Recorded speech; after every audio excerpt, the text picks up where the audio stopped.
3 true carnival nightmares that will haunt you. Stories 1. Funhouse mystery. Starting a new job is always a mix of excitement and nerves, especially when it involves a creepy old funhouse in downtown LA. I was just looking for some extra cash before my senior year of college, so I took a summer job at a local carnival. The pay wasn't great, but free cotton candy signed me up. The carnival was pretty standard. Rides, games, greasy food. But the main draw was this 2-story funhouse that transformed into a haunted house after dark. The building itself had a strange vibe. It was this solid, almost imposing structure, rumored to have been some rich guy's old mansion. My job was to manage the funhouse, which was popular, to say the least. Easy enough, I thought. Guide guests in, make sure they have fun and don't die, watch them leave. Simple. At first, it was, but then things started getting weird. Little discrepancies popped up. I'd count 12 people going in, only 11 coming out. I figured I was miscounting. It was loud, chaotic, kids screaming, who could keep track? But the discrepancies continued. 7 in, 6 out. 10 in, 9 out. Was I losing my mind? This wasn't just miscounting anymore. Something was definitely off. One busy afternoon, this stunning blonde girl walked up to the funhouse. She was way out of place among the screaming children, and honestly, a little too pretty for a carnival. She looked just a few years older than me, and I have to admit, I was a bit smitten. She smiled, gave me her ticket, and disappeared into the darkness. I went back to my duties, but I kept an eye out for her, hoping for another glimpse, maybe even a chance to talk. After a while, I noticed that groups who'd entered after her were already leaving. Where was she? I started to get really worried. She should have been out by now. Driven by genuine concern and maybe a little infatuation, I decided to go look for her. I locked the entrance behind me and stepped inside. The funhouse was dim, filled with twisting corridors and hidden rooms. As I searched, I came across something I'd missed before, a barely visible seam in the wall. My curiosity got the better of me. I pushed on the seam and it clicked open, revealing a pitch-black hallway. What in the world? This wasn't on any of the blueprints. I had a serious talk with my boss coming. I used my phone's flashlight to navigate the hallway, my mind still reeling from the secret passage. At the end, another door. I flung it open, and to my relief, it led back to the carnival grounds. So that's how some people were disappearing. They must have stumbled on this secret exit and just walked out. Mystery solved. Or so I thought. I should have gone back to my post, but something told me to keep looking. I mean, the blonde girl was still missing. Plus, sneaking around a creepy funhouse had a strange appeal. I found another seam, identical to the first. This time though, when I opened the door, a putrid smell hit me. And it wasn't a corridor on the other side. It was a ladder leading down. Down, this was the ground floor. There wasn't supposed to be a basement. A chilling thought crept into my mind. Could the girl be down there? Against every instinct screaming in my head, I started down the ladder, the stench growing stronger with each step. What I found at the bottom was far worse than I could have imagined. Stories 2. A carnival's dark secret. Ever since I was a kid, I've been drawn to the magic of carnivals. The vibrant lights, the thrilling games, the sheer unpredictability. It all held an irresistible allure for me. While some find them strange or childish, I've always found a unique joy in that atmosphere. Growing up in a quiet Indiana town, entertainment was scarce, so the annual carnival's arrival was a major event. I'd spend every possible moment there, soaking it all in. Even now, decades later, that fascination remains. But one particular carnival experience, when I was around 10, changed my perspective forever, adding a layer of unease to my love for these vibrant spectacles. In the days leading up to the spring carnival that year, I often found myself in the town library, a haven for my curious mind. I was especially drawn to the history section, a dusty corner filled with forgotten stories. One afternoon, while browsing a book about our town's past, a small faded slip of paper fell out. It was a carnival ticket, dated over 15 years old. The odds of such a discovery seemed astronomical. Thrilled by this unexpected find, I imagined adding it to my collection of odd trinkets. But what made it even more intriguing was the date printed on it. Just 2 days away, coinciding with the upcoming carnival. The carnival rolled into town the next morning, its familiar sights and sounds filling the air. On a whim, I decided to try using the old ticket, purely out of curiosity. I wanted to see the booth attendants' reaction, and secretly, I hoped they might even punch it. That evening, the carnival was buzzing with activity, the air thick with the aroma of cotton candy and popcorn. I approached the entrance, a sense of anticipation mixed with a strange nervousness. I handed the ticket to the attendant, and his immediate reaction sent a chill down my spine. His face paled, his eyes widened, and he quickly masked his shock with a forced, almost unsettling smile. He stammered a quick, "Enjoy your evening," and handed the ticket back, unpunched. I was so taken aback that I simply walked in, the ticket clutched in my hand. I wandered around, playing games and indulging in a funnel cake, trying to shake off the unsettling encounter. But a nagging feeling persisted, a sense of being watched. I noticed carnival employees giving me peculiar looks, their stares lingering a bit too long. Finally, I decided to confront the strange atmosphere. I approached an elderly man running the ring toss booth. He seemed kind and unlike the entrance attendant. He didn't hide his surprise when I showed him the ticket. He glanced nervously around before leaning in, his voice low. "Young man, where did you get this?" he asked. I explained my library discovery, a growing unease creeping into my heart. He told me a story, a dark tale about a young carnival worker named Ryan who vanished without a trace 15 years prior. The only clue found was a ticket identical to the one in my hand. He spoke of strange occurrences plaguing the carnival ever since Ryan's disappearance. Accidents, missing items, odd sightings, whispers of Ryan trying to return, or something far worse that had taken him. A shiver ran down my spine. I asked if he believed the stories, and he shrugged, saying he'd seen enough to keep an open mind. He urged me to get rid of the ticket, to leave it with him, his tone bordering on desperate, but I hesitated. How could a simple ticket be the source of such misfortune?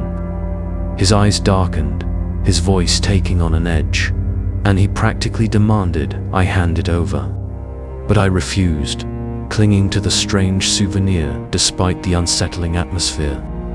His expression shifted, becoming almost predatory. "You don't understand," he hissed, his gaze darting around as if expecting something to emerge from the shadows. My heart pounded in my chest as I backed away, quickly disappearing into the crowd. I could hear his pleas and warnings echoing behind me, but I was determined to escape the strange tension that had enveloped me.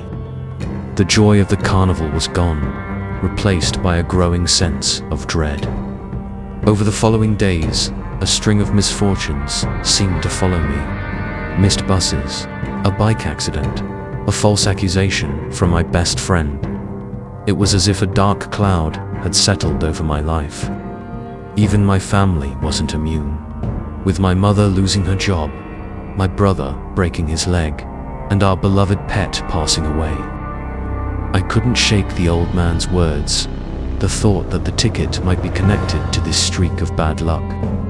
My dad dismissed it as superstition, but the coincidences were too much to ignore.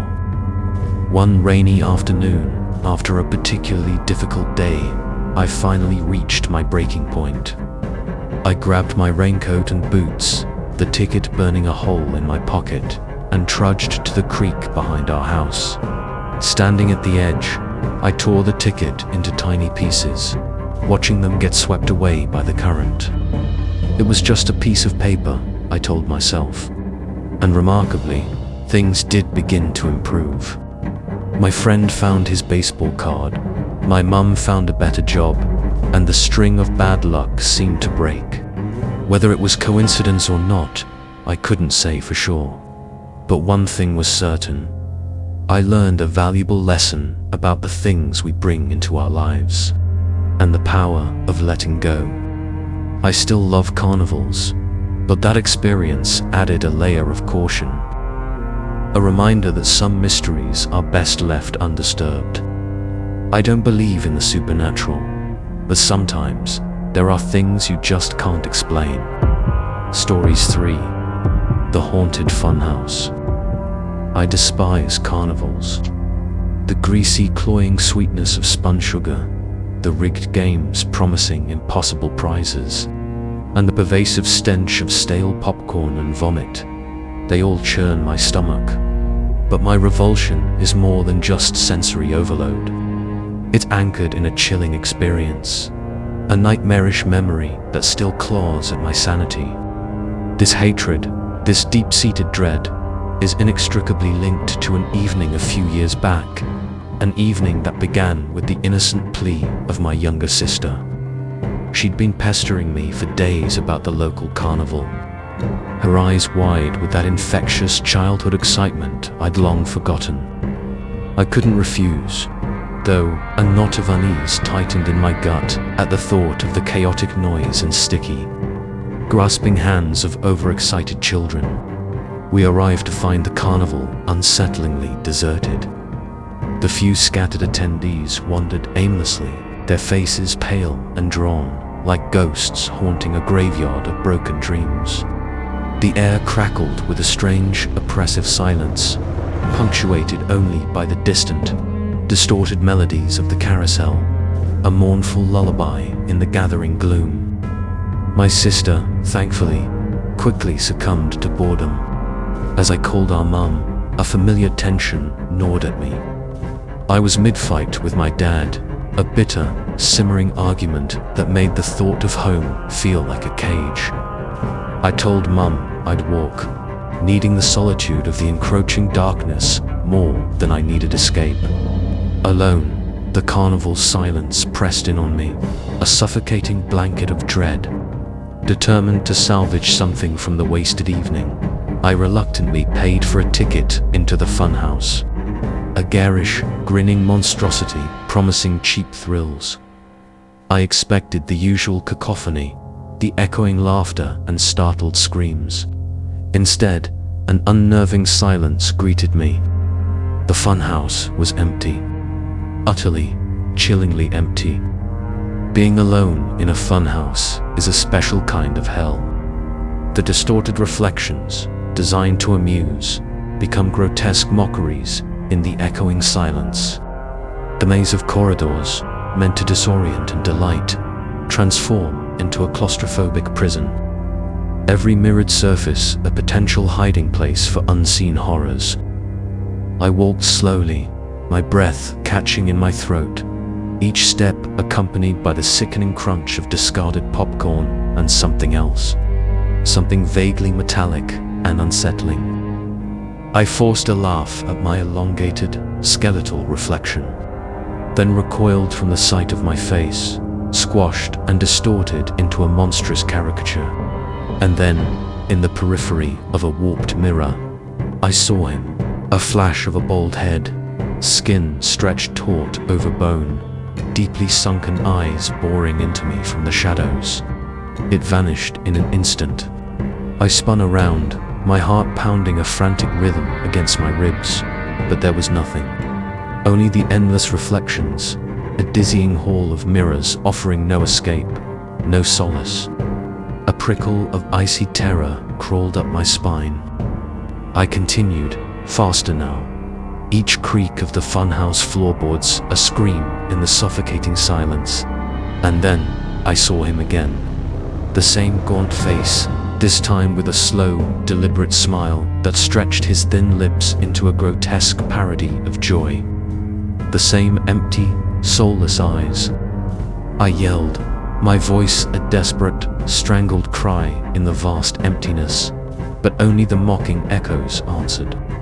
I broke into a run, the distorted reflections a blur of terror. Dead ends, twisting corridors, each turn a fresh wave of panic.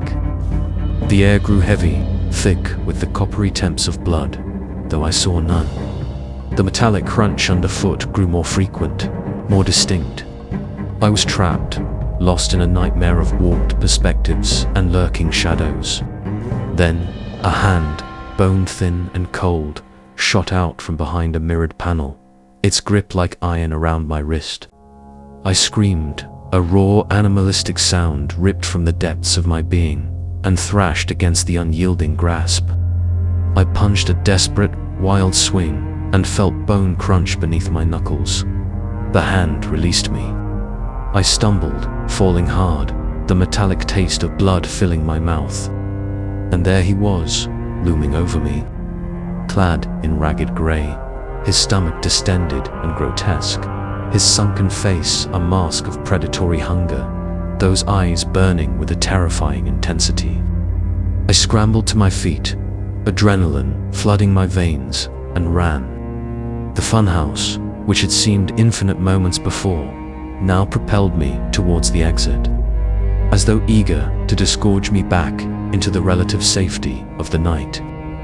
I burst out into the cool air, gasping, my lungs burning. I fumbled for my wallet, the familiar weight, a reassurance against the lingering horror. It was gone. Panic choked me. I couldn't go back in there, not for anything. I found a staff member, babbling my story, the words tumbling out in a disjointed rush. She looked at me with a mixture of pity and confusion, telling me the funhouse had been closed, locked tight, all night.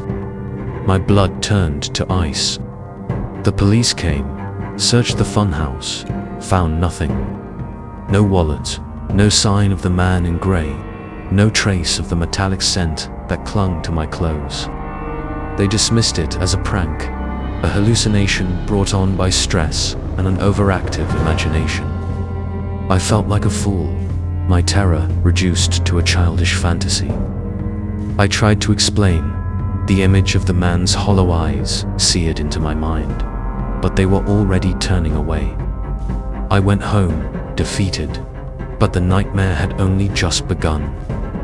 A week later, my girlfriend called, her voice a frantic whisper, choked with terror. Someone had been texting her, pretending to be me, spinning a tale of a flat tire, luring her to an isolated road on the edge of town. Thank God, her father, a cautious man, had insisted on accompanying her. When they arrived, the car parked there was not mine. 6 figures emerged from the trees lining the road, their faces obscured by shadows, but their intent unmistakable. Her father, reacting instantly, slammed the car into reverse. The tires screaming in protest as he sped away, the figures receding into the darkness. The pieces clicked into place. My girlfriend's number, written on a slip of paper tucked inside my stolen wallet. That's how they'd found her. We changed our numbers, our email addresses, our entire digital lives, erasing ourselves from the web like ghosts fleeing the light. A month has passed, a month of strained silence and watchful nights. But the fear remains, a constant, insidious presence. The carnival, the funhouse, the man in grey. They haunt my every waking moment, their shadowy fingers reaching into my dreams. And my hatred for carnivals. It's a visceral, consuming dread, a chilling reminder of the darkness that lurks beneath the brightly painted facade, waiting to claim its next victim.